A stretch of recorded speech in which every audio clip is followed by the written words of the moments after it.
I think, folks, we'll leave the song and dance behind as Sam, we need you back. Draft for game 3. Rude, I'm good to go. This one is not a game that we thought we'd be playing. We didn't think that we'd be seeing a game 3 between OMG without Angel against BLG. This is not a team and not a series we thought would go the distance. But OMG though, Starry subbing in for Abel. Abel didn't even have a bad game 1, but they put the confidence in the LDL AD carry to go alongside the recent LDL call-ups of Lonfang for today and then Xiaofang in the jungle as well. Into this draft in the second round, a lot of lane pressure bots taken away from Elkanon. I think it's quite clear if Elkanon have lane pressure and they get kills in early game, this game will not be nearly as easy as the second time around. Maybe you can get Starry to scale up into the game again. Xiaofang's Viego off the table, and again, a lot of those LDL players come up and they have a hell of a game. Debating the first pick, Nico is locked in. Lonfang made Elk's life very difficult on that one indeed, so it's a bit of a better look as well. Bin will not have the Renekton he defaulted to the last time, but might look for the early Cassandra considering that's still up and available. And honestly, Lonfang really caught Elk sleeping in game number 2. He was caught out on mid waves all the time, and this is an AD carry, which I think is up there as the best, one of the best in the world right now. This guy's absolutely fantastic. So to see him fall like that to Lonfang, a lot of that's credit to Lonfang for choosing the right angles, even though you do have to criticize Elk on the other side. Shun going towards Xin Sao as well. This guy has been destructive on that. Now we have to see the lock in alongside it. Potentially means that again, BLG can have much more early fighting potential. Karma locked in. Takes it's just really, really good at providing pressure in early game. Karma's in. Knight with lane priority to try and match the Nico and or outdo it if they can. Xiaofang had a much cleaner game on the Xin Sao. The early plan was a lot more coherent, and this time BLG didn't have the clean answer to that bot lane dive that started the whole snowball. What do they want to lock in third though? They look towards top lane, I suppose, before it gets banned out, especially if they want to do something a little bit spicy in the bot lane. They will lock in the Odir, knowing that Cassante is up and available, and if Bin does lock that, it's still going to be priority over the Q. So, Bin likely to lock himself just in kind of like a survival matchup on top side. I really don't think he's going to be angling towards one of those counters like the Darius. It really hasn't been about Bin on carries this split. No. Given how good of a carry he was last year, and honestly it was the difference maker in a lot of games between them and other top teams. It was Bin can play the carries, your top laner can't because they've succeeded on the tanks. It's not really been the case this year. On back towards the Rakam. Again, a really good player of this champion, but really struggled in last game as soon as Starry could just blow him up as soon as he looked for those aggressive angles. Wasn't as duoed up with Shun for once. They felt a little bit disconnected. We didn't really see Shun hit onto Starry in a particularly threatening way the entire game long. Of course, the range the Jinx was playing from, the fact you start to deal with the Devour was quite tricky to manage. Has unfortunately led to this game 3 for if you're a BLG fan, who are looking a little bit sheepish after that game 2 blowout in the team fights. I wonder whether we're going to see ourselves something like a Xayah out of Elk on 4 unless OMG ban it, because you look at the Udyr and the Lee Sin, really good way to disengage that is just by having a Xayah who can kill tanks and deal with frontline divers very, very well. Plus it's very good, strong early 2v2 laning phase as well, especially since the Kalista, the Varus, the Lucian are off the table. There are a lot of the lanes they tend to struggle against. Wouldn't surprise me to see that locked in on 4 unless OMG wants to remove it. It's definitely well, but they good. Of course, Smolder's still up, but so is the Jinx, and that means that whichever one is effectively not picked, they could look for, and they will ban the Xayah, knowing that was a potential option. What do they want to lock in? Are they thinking AD carry now and leaving their counter pick up for top lane? They're going through a few potential options. I feel like you just have to lock in your top lane and then counter pick AD carry, right? Just get that winning lane. I mean, if you think you've got a pick which you can blind pick and just will win everything, that makes sense, right? But I mean, I really feel like there's no reason to lock in your AD carry now. Pick something for Bin. Give him something that can at least stand toe-to-toe with the Udyr. It is going to be the Jax, so it is actually more towards the carry archetype. Bin's had a couple of games of this. I don't think his Jax has been as domineering as it has been in previous years, but it is still Bin's Jax, and you have to be worried. Yeah, and it does mean that things like the Jinx get a little bit trickier to navigate if you are into the Jax, because the ability to just jump in and counter-strike the Jinx doesn't have a lot to say about that. The Renekton he went for last game couldn't quite threaten the Jinx in the way I think they were hoping for. Jax definitely a little bit more able to pull off a flank threat on that more rapid front. Of course, the Zeri now locked in on the other side, knowing the potential for the Smolder. They're debating going for the Lulu as well, going for an Enchanter alongside the Zeri. When you've got things like the Lee Sin and the Nico as well, lots of ways to potentially keep the Zeri alive. And please not this. It might be time. Please not this. No! It's in! No! We've escaped for so long! And this goddamn demon cat is back on the rift. PP God, what have you done? Elk, the thing is, Yumi rather, is not the strongest laning phase. You can lock in something which might suffer elsewhere and can look to really play aggressive onto them. Well, if you want a few good Yumi carriers, you've got yourself a Lee Sin, a Zeri, and of course with the way the best friend mechanic works now as well, Starry with a bit of oomph behind him can prove very difficult to manage indeed. Well. Starry given his own personal purring backpack to try and carry another game. However, the thing with BLG is that you have kind of two half-in chances, the Karma going towards AP and then Rakan as well, giving some extra shields and the help from that too. So it's not like Elk won't have himself a way into this game, and the Kaiser should be able to really just dive onto a lot of these carries and absolutely slaughter them. I think this game, BLG, as long as they don't give up, 4 kills to the Zeri, should be absolutely fine. Again, with the Shin Sao as well for Shun, I really think that BLG will start hitting hard home early. Exactly that. Well, Smolders are gone, but Yumi's back. The Manic champions of years past still haunting around. Of course, Zeri there as well. Wasn't exactly a favourite of the adoring League of Legends public, who are a little prolific in their way of complaining about particular picks if they end up a little overtuned. Of course, worth noting as well that the how do I put this? The reputation of Yumi over in the East in Asia was always a little different over here in the West. They had much less problems with her as a champion compared to Blitzcrank, which, as we said, was always the demon champion to them. So maybe a little less leery about pulling the champion out. It's in. See how it works out. Last game, it was a monster early game that saw Starry snowball into the stratosphere. BLG, though, looking to right the wrongs of Game 2 and return to their Game 1 form. We know how good they can be. Stumbling there, a little bit of embarrassment for the best team in the league. Looking to try and close this one out 2-1 regardless. OMG, even with the single game win, I think they've definitely overperformed to today's expectation. And what a day to do it as well. They're doing it for Angel, who stepped out for family reasons, as we've, of course, talked about numerous times in the stream so far. Ben and Cube. There's no dancing in the river this time. It's trading grasp stacks instead. OMG, BLG. See where this one goes. On behind. Yeah, On is behind. He'll have a second charge of his, second cooldown of his W coming up soon. Oh, they don't know. This could be absolutely disastrous. Can start getting over the wall. Well, you can't do that because you can't level up anything but Q at level 1. He's in so much trouble. Manages to try and get some space. Flashes out of the grand entrance and Starry down that key summoner. This is the thing. Zeri has to level Q at level 1. Can't go over the wall because that's your auto attack at the same time. The same way that Zir has to level his W at level 1 too. You can't start with an E, which will dash you, well, nothing. So that's a good punish. Both summoners away from Starry for the one of Elk. He's gone for the Halo Blades. Very good early burst combo. Less about kind of getting those sustained DPS uptime fights, but against the Zeri, I guess you're not looking for that anyway. You're looking to burst them out. BLG already putting Starry onto a bad foot after Game 2's absolute star show. Worth noting as well, Xiaofang will be on vision when he starts his Raptors, and this is just a very nice hop over the wall. We kind of spotted it. It's nice to see the replay. Oh, On could actually look for a flash W here again. Starry has no mobility now. There's a heal and there's an exhaust. It's unlikely to be a kill, but if he does look for something and they're too far away from turret, could have led to something. Blocking out those Qs, trying to stop Starry from farming. Exactly that, and of course with Shun on the top side, starting on his red buff and pathing towards bot lane. OMG are the ones who might be dived this time around. It's very difficult for them to manage. Would love to get level 2 nice and early here. Not going to happen anytime soon, though. I think it feels like Elk and On are the ones who will be getting that very shortly. A couple more minions to do it. Starry was just focusing on the minions. Elk instead knows he has the wave advantage already, and then ends up just using his Halo Blades. He'll have the second cooldown of Halo Blades coming through shortly, and that's when you potentially have flashes forwards looking for kills. There's only one exhaust, there's only one heal.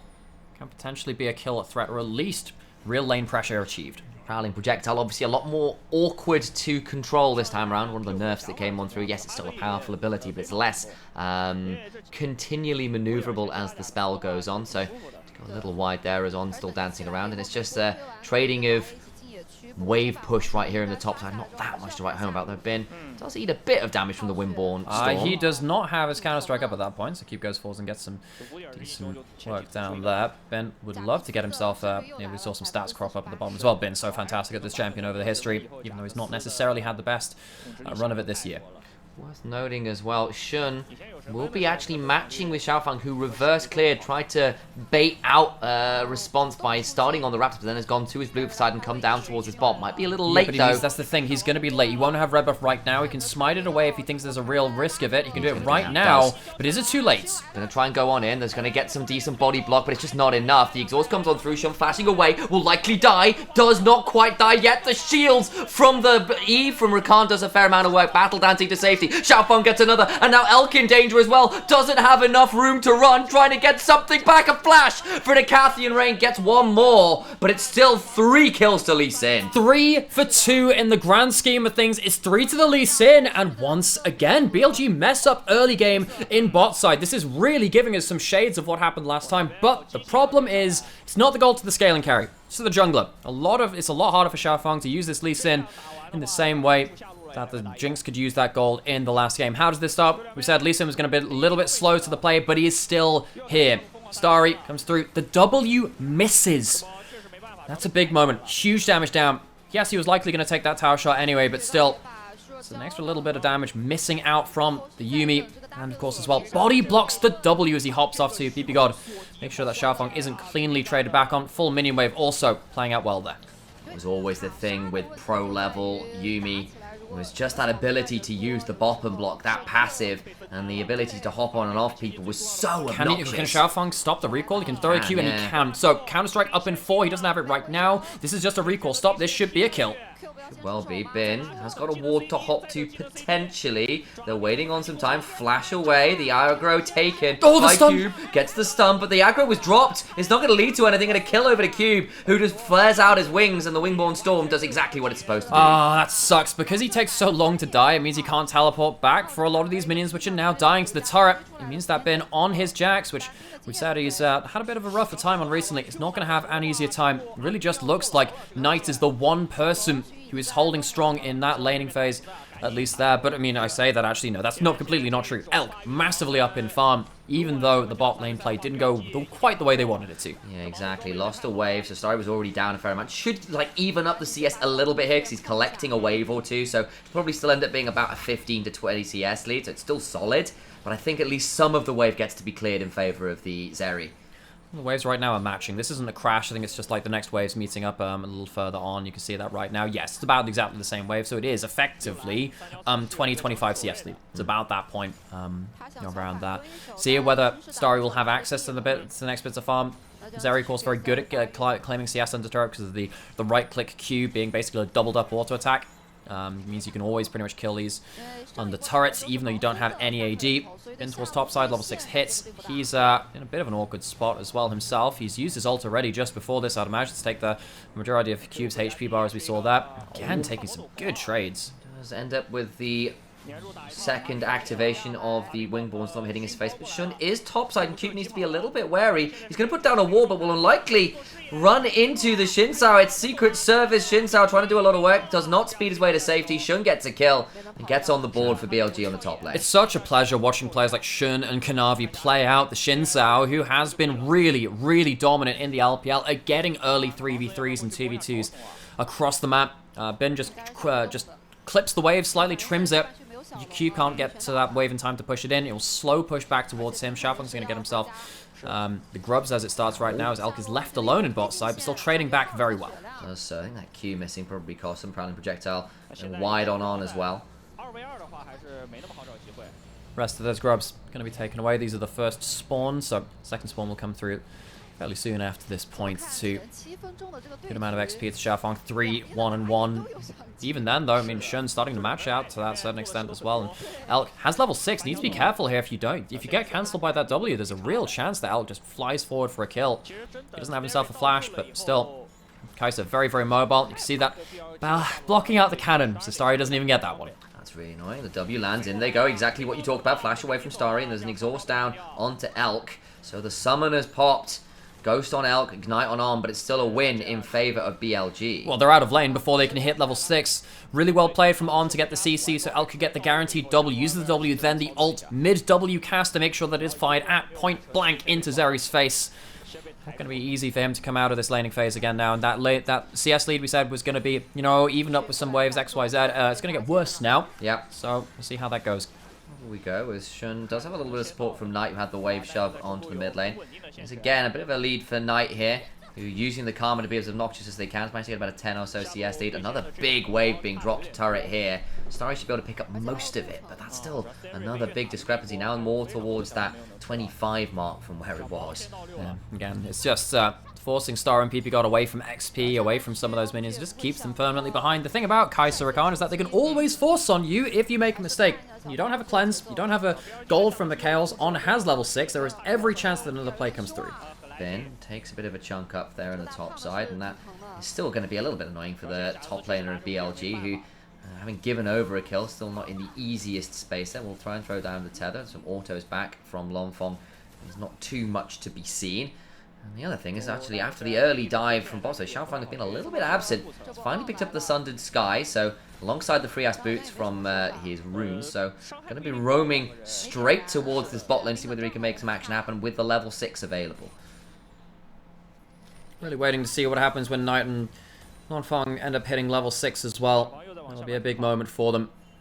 Feels like, not level 6, the first item. Sorry, yes, the first level 8. It's like they are level 8, that's the one. Yeah, they have to devolve into their base selves or whatever. Anyway, once you get Malignance, you get Protobelt. I think that's where the mid laners can really start to play. Xiaofang ends up walking over a ward, so he'll be seen. Elk has his ult coming back up. There is every chance that a 3v3 comes in, and wow, Knight is really not taking prisoners here in this mid lane. Some teleport for Longfong, but it does mean he'd likely have to pop it to get back to the wave, and then Knight will have the advantage. His TP nearly coming off cooldown himself. Nice trade there. They're not pulling the ult though, so he's not really serious about it. Jax is only serious about trades when he really pulls out that ult, and it means that you're passive when that ult comes out. Oh! Kick away, the charm comes on through, flash away, nice damage back. Xiaofang does not manage to secure the kill. Nicely played by On. Oh, wait! That was fantastic. Tries to auto-cancel, flies in for the kill. And now Elk's still in danger. They're teleporting behind. They can still play this one at OMG in a difficult space. They might have got God in the name, but I don't think praying to him's going to keep you alive. He dies to Starry, crashing back down to earth after a phenomenal game too. Elk wins out this one. The early lane from BLG is what ends up sealing this play, really. You don't have the XP and the gold and the just raw resources to play this out. Elk and On have really started to redeem themselves from what was a difficult game 2, which a lot of it falls on their heads. They were the ones which misjudged a lot of those plays towards bot side alongside Shun. This time, you know, they did give over a lot of gold in the 2 for 3 early on, but it at least didn't go to Starry. See that Starry level behind? And Xiaofang, he was spotted heading around bot side. They knew this was likely, and he can't quite get himself the clean combo to kill On, kick him out, and follow the Q out of the turret. Used the Q earlier, trying to get him as he went over the wall and miss it by hitting it onto the cannon minion. The problem is as well, remember, because of Knight's trade in the mid lane, he still had the teleport available, so teleports into the lane, Shun from the other side. There is no escape for Starry and crew, so they try to get something back, but there's just not enough to work with. Elk very close to going down. Yumi Autos potentially could have finished it, but Elk just about gets away with it. Get away with a heist in the bot side themselves. It's not been as easy a series as some people would have liked from them. Game 1 was an absolute stomp. Game 2 and Game 3, though, OMG showing that they are once again best of 3 merchants. Shun claiming some grubs on top side, at least denying the 6 and 5 and 6 mark from OMG. Does indeed do that. Q teleports topside. I misread the name slightly there. And he will clear up the wave bin. Gets a plate. I don't think he quite gets the second, unfortunately. No. Starry, though, actually with everyone on the grubs, does manage to claim 3 plates here. That's actually fairly significant for a lane that has been pretty problematic for this area. Well, there's been a number of times now, but On has been on warding missions and roaming around the bot side of the map, so he's had some time alone with that tower. This area also pretty good at killing turrets with just, again, when your E goes through as well, your Q benefits from the extra damage, and your right click as well. Very, very nasty. So, good stuff there. Level 7 to level 9, though. Starry is not having a great time here. Elk with all those kills, all that extra time in lane. Very ahead in the experience front, at the very least. And you don't have a cleanse just yet. On if he has that ult. Very, very dangerous to Starry. He's only got his flash coming up just now, so dangerous moments there. Shun on bot side, vision cleared out. Every chance that Starry with the flash coming back up might have to blow it again. Shun's going to be down here. The Lee Sin is not. There comes the quickness and the battle dance to try and get on in. They flash away to no avail. There's not a bad exhaust. Flash for the win becomes lightning from Shun. As clean as you like. Shun will tank the tower and will help claim his team the kill. What more could you do? Knight was even on the roam as well, just in case Xiaofang or Linfang made their own Speaking of names felt in that bot side, Elk, Kraken Slayer looking for the instant all-in with the Q upgrade as well, coming soon after this. It's not quite there yet, but he has a lot of ability to just fly forwards and get the Halo Blades, bursty combo down. He's not going for like burst ranged poke, he's not going towards the W upgrade later in the game, he's just saying, right, I'm going to fly in, assassinate where I can. That's exactly that, and again, Shofang, a little bit absent after the early game, has really not managed to make anything work on the Lee Sin, tried a tower dive that went very wrong, and now, actually the fact that he hasn't been there to save the bot lane, hasn't been around to stop that kind of play, has caused a lot of trouble. You can see that Elk is going for the Gala build. Kraken Slayer into Terminus with the double recurve bow picked up. Bin taking some good trades. Just hit level 11. That means he's got that, of course, the ultimate advantage over Cube. Well, I mean, Cube. Ud is not like that. Ud is not like that. I'm like, well, okay, whatever. But he does have a big point of power there at this point. And of course, the passive starts to upgrade as well off the ult passive, which gives you that extra bonk every couple of autos. Very well. Bin still getting some decent DPS checks here from the side of Cube. He's still not out of this game, of course. Also, Bin is basically saying, look, I just want to focus on wave clear. He's going for the Titanic first. Interesting. It's not the Sundered Sky. And he's saying, like, look, Tiamat first in. Really want to control waves to make sure that you just don't kill turrets for free, which often Udy does. Can do. And Bin, much of this series has been on side lane wave management duty, and it has proven to be a little bit difficult for OMG to manage, as the Herald about to be taken by BLG. Be spotted by Cube. Elk, because he ends up helping in the killing of the Herald, means you will get an empowered recall next time you use that as well. You get one when you go towards that one. Starry has ult, but no summoners. Knight, very strong at level 11, with, of course, his Malignus as well. So, wow, I mean, he's really going for this, huh? Okay, gets into the backside. That's actually a huge kick onto Elk, who now needs to try and find his way out of it. It's Knight, I apologize. Yeah, it's not Elk. I was expecting it to, but you were right. And that's a decent kill, and a kill over to Starry. Elk was elsewhere. He was in that mid lane. You are absolutely right. He just took the Herald. We were just talking about it. It's like, hey, he's just roamed up towards mid lane. So, Knight ends up going down because On brings the Lee Sin to him. Knight had flash, but Xiaofeng, not for the first time, using a teammate to get that taxi over to his intended target. And even though they were in the strength of a real one-item power spike with multiple levels to their name, Knight goes down. Does indeed, and manages to get a kill onto Starry, as we said, was down a significant amount of experience. And with the level behind us, some really important gold into this AD carry that's been made very anemic early on into this game. I mean, On, yeah, I know that you don't want to get kicked back yourself. You are much more safe, though, particularly have that E outwards. Brings the Lee Sin over to Knight. Not really what you want. It's not the first time we've seen this in Game 2. Xiaofeng did exactly the same thing at a number of points, too, and feels like really, OMG's jungler coming out into a really confident Game 3. I felt like he was just kind of becoming a Viego one-trick. Really good game from him so far, though. Nicely done indeed. And of course, the Viego was once again banned away from him, so we didn't even have any chance to play it this series so far. So it will be OMG getting something back. Still down a significant amount of gold. 3,000 is something to sniff at. Of course, the problem is where that gold is kind of really hurting is in the AD carry role, which you put a lot of resources in draft into trying to make useful. As it stands, it's definitely Elk who is the beneficiary of this early game, and that Kaise could prove really lethal.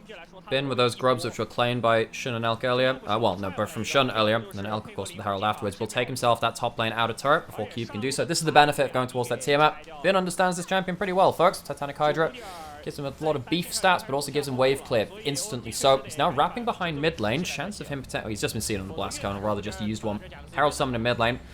You do have good wave clear from Starry, but there's every chance that this is just going to be a clean play. I don't think OMG can really go to this. On, stopped in his dash. Nicely done. That will prevent the engage, but the turret still, of course, falls because the Herald onto a 10% HP turret really wasn't going to be stopped, and that means 3 turrets to none right now. Starry pops the ghost in that play too, so that's another tool away from the bot lane of OMG, who has they've done a good job of surviving some of this pressure. Dragon up, BLG, it would be an early soul point for them at only 17 minutes in. On no ult right now, though, and Starry ready to start firing, even without those summoners. Starry completed this first item I didn't see. That could prove really difficult. Yes, he has Shiv and he has a Zeal after that. Okay, that's good to know. So at least it's got something to work with itemization-wise. Bin does get a shove in bot lane. Bin gets a shove in bot lane, and the reason why BLG don't go for this fight is because Elk, he has level 11, he can recall and potentially fly back into the play if there's a good enough play, and he's just picked up 2 items. Bloody hell, that Mantra Q does damage. does, exactly. Elk can look to get in. Longfong will throw down the pop. Doesn't really Oh, matter no. that much. Well buffered away from BLG. Spaced that one out very well indeed. And again, with the second rank of Kai'Sa, one of the big buffs to Kai'Sa was, hey, the ultimate now has the longer range. If you get any CC, you're in trouble. OMG, you need to be careful here. And Starry left alone on the other side. They've split the map between these turrets. Elk runs the wave into mid lane. Might be able to get a start getting a chunk there. There is, of course, PP God on top of Cube. And Starry burst fires Shun slightly, but they're just not getting access to the wave. So this tier 2 falls. Tier 2 falls very easily, and they go forwards, and he's just gone! Stars plucked out of the sky. It's a dark night. Oh, it is indeed. A nice kick back though on a shot, but he's still got a Crescent Guard to work with. And then he audacious charges out of the range of the turret. Another kill comes on through. Longfong dead to right. Xiaofang now running away. The heal from PP God keeps him alive just about. Cube now desperately clearing the wave in the bot lane because OMG about to lose their base in mid lane. Oh, it's the straw which breaks OMG's back. One play floods the base. Almighty, another kill comes across as Elk picks that one up. 6-1 and 3 on the Kai'Sa now. Decides not to fight for the dragon because you know what? Terminus this early on means we can start forcing this hard in mid. Yeah, Alk maybe a little jealous of what happened in that last game. Hey, why did Starry get to have all that fun? Why did he get to be the one that carries? He ends up coming back with a storm. Tower goes down. Starry walks way too far up. Shun has charged his Q on the tower, and they just miss it. Honestly, it's a blunt missing of what's happening with the Xin Sao Q. It's something which you need to see because this guy does a lot of work with that knockup. Doesn't even take tower aggro when the kick comes back. A bit of a misplay from Xiaofang in that regard. And Elk, so much damage with the Ghost. Starting to go forwards as well with a single target Q. Very nearly finishing off. Exhaust and heal required to keep the Lee Sin alive, but that's most of the summoners now on OMG. Down for the count, starting with a flash alone. Basically the only long-term summoner available. Longfong now got his teleport back at least as well, but this game is looking pretty dire. Well, Alex is on his way to a Navori Quick Blades as well, third item, which will be a very nasty power spike for OMG to deal with. OMG trying to stop on from messing around with their jungle too much and putting down wards. Haven't really managed to stop the attempt though. BLG pushing in their lanes. They're starting to really turn the screws ever tighter. 9,000 gold lead. OMG, they put up a valiant effort. You know what? I'm not going to knock them. This is a team with a substitution they weren't expecting to make.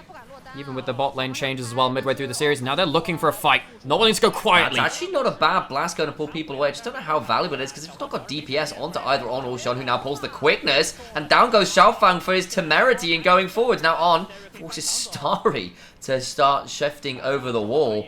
Another kill going over towards BLG. I appreciate the fact they're looking for something, but it just doesn't amount to anything at all. And look on the other side of the map, Bin is shoving onto another inhibitor turret. Yeah, Xiaofang just overplayed that. He's done that a couple of times in this game now. God damn, when you've got this much HP, Triforce and the Titanic Hydra, the Demolish does so much work. Both of them adding up to what 600, 700 bonus HP on top of that. Very, very big damage to those towers. And it's just, he can ignore them. Now going towards the Baron, OMG, with an overplay from their jungler, might have just thrown what has been actually a very competitive series when we didn't expect it. BLG turning on the afterburners. 12,000 gold ahead at 21 minutes. That second game just made them angry. They took the slap to the face and decided to just sucker punch OMG in this final game. They are left winded, a little bit shell-shocked, frankly. Base is already broken, Baron to their name. I don't even know where they go from here. As a third item just got bleated. Look what Knight's built. This is so for the record, folks. Knight does this on pretty much every champion in every game because he realizes if you can take one big fight and stay safe, which he always does. He has a great team fighting positioning sense to get kill participation, but still get himself out to fight safely, even in losing team fights. He gets so much value out of this item. He's one of the most prolific Magi's buy items in the world. He is the Magi's buyer, and as my favorite item in the game, I really appreciate him for it. And in this game on the Karma, so easy for him to get that Mantra Q, I guess, across multiple people and start to really keep that damage uptick. Starry has a Hurricane in second to try and hold on to something. It means he's a long way off anything like the Navori or an Infinity Edge, which would be the DPS for Starry. He's just had to go full wave clear here. Well, you kind of have to, right? I mean, Starry, the thing about Zeri is that, yes, you're largely about AoE damage anyway and doing it from the edge of your Q range bin. He cares not for the oh dear and top side. That is emotions right now. He won't kill the turret completely, but it's close enough to it. Shun will do it himself, though, finishing off the tower for his teammate. Yeah, what is an Udyr compared to an elk? I tell you now, that particular mammal of the forest is just that little bit more dangerous. Cube running away. Again, another turret falls on a Knight on the flank. They have got so little defenses left. You can see that Alk, when he has access to hit a wave as well, really, really nasty when he can stack up the Terminus with the extra on-hit damage and the extra on-hit resistances as well. The shred, the resistances makes it really hard to go through at this point. Knight once again just waiting for a mantra Q. Can't quite it this time. On goes in. Does a lot of damage indeed, and they will manage to get some more damage back. The inhibitor turret falls in mid lane. It was chunked out low earlier. Bin actually taken relatively low. Counter strike has to go up alongside the exhaust, but they can't get the kill because he's got that on. Into the backline they go, but Xiaofang just dies for the throes of it. Cube on the other side versus Shun and Knight. Longfeng tries to get in. They will kill the Jax. They get the Elk. He's gone. He's been shot down. Huge big game pickup. Knight now coming on over as Cube died in the 1v2. But what happens at the end of this? Flash forward for the grand entrance. Will die. Starry still trying to trade on out. Cannot break the tether. The Mantra Q is blocked by the Yuumi. Still not enough. Wall surging away, but Shun will audacious charge mid-flight, and they cannot get out. It's a wipeout as he barrels off that half pipe. Knight once again proving that he can have insane games with these late game team fights and get value out of the book too. Started on 4 stacks, 20 now on the Book of Souls, the Death Note itself. Doesn't even matter that Elk gets caught out by Longfeng. Again, right here, actually, Knight doesn't get himself the Mantra Q. It's not big damage at the start of the fight. And that means things that for Starry are much easier. A lot of the cooldowns are down. He can get a bit of uncontested time to do some DPS. Level 11, even though he's 3 levels down on Elk, he can start to do an awful lot of work with the Yuumi buying some space in the front of it. I think Elk really misjudges his positioning in this fight. Again, though, it's not the first time it's happened versus Nico. In game 2, he did that a lot of times on that too. Walks forward, ults there, but ulting as a Kai'Sa into a Nico feels awful. You never get the ability to really go through the knockup and the stun afterwards. He should have just flashed out. And it looks like it's going to be OMG getting out, but a flash grand entrance gets one back, and then honestly this is a phenomenal body block from PP God in a second to make sure the Soulflare doesn't land, but there's just not enough left. Shun's still there, the flash on forwards to get that knockup, and then E onto the wall to get some damage back, and just nowhere left to run. So we move out onto the map, 4 items for Knight now. He's bought himself a Morello Nomicon, says, yeah, I don't really want to have to deal with the Yuumi giving the extra heals through him, items, abilities, and of course everything else which comes through as well. Summon a spell on the heal too. 2 items on Starry. He's doing a lot of work given the resources he has, so I'm honestly not going to blame him again. Starry and Longfeng coming into a difficult scenario. OMG, they were unlikely to win this series. They came away with a Game 2 victory. They came away with some early game victories even in this one. They are very far behind. 14,000 gold, just under. BLG, they have ults back up. They don't have all the flashes, which means it might not be easy to force plays with Rakan, but they are slowly pulling OMG apart ever so surely. Yes, they are. I'm not sure it's ever so surely anymore because it looks like an absolute avalanche, a cavalcade of gold has poured out of the accounts of OMG into BLG's hands. They are like nearly 15,000 gold ahead. Xiaofang tries to go to Elk, but it's a wonderful flash. And now they're going to get the pop blossom, but where is the rest of the damage? Because Starry and Shun are in the wrong end of this. Shun Knight blow up the Zeri. PP God runs away, the cat skinned, and out of the bag. Cube on the other side goes down. This time the split fight favors BLG, and the game is over. There is nothing left to be done. A valiant effort from OMG, yes, but BLG put them to the sword and grind them into paste in Game 3. It's often said, if you swing for the king, you best not miss. Make that about a Knight as well. To get through BLG, there is a certain protector in the mid lane you have to get through. Knight taking no prisoners, really putting OMG to the sword. I think that BLG did actually treat OMG with a lot of respect. You can see that they weren't trying to be lazy. Around the bot side 3v3s, OMG genuinely gave them some scares. This was not a one-sided series between a team with, again, the mid laner stepping out for a grievance in the family as well, and our hearts go out to Angel. I think OMG did Angel proud. BLG walk away the winners, but I think OMG, this was a result that they won't be too unhappy with. No, that's not, and especially with how tight that middle of the pack is, especially with LNG beginning to make the pace that little bit faster to get into playoffs. 7 wins now, the cutoff. It's where OMG aren't miles off themselves. That additional game win here to make sure it's not a 0-2 to their game score is a huge deal. It is, because now, what does this mean for the standings as it comes out of it?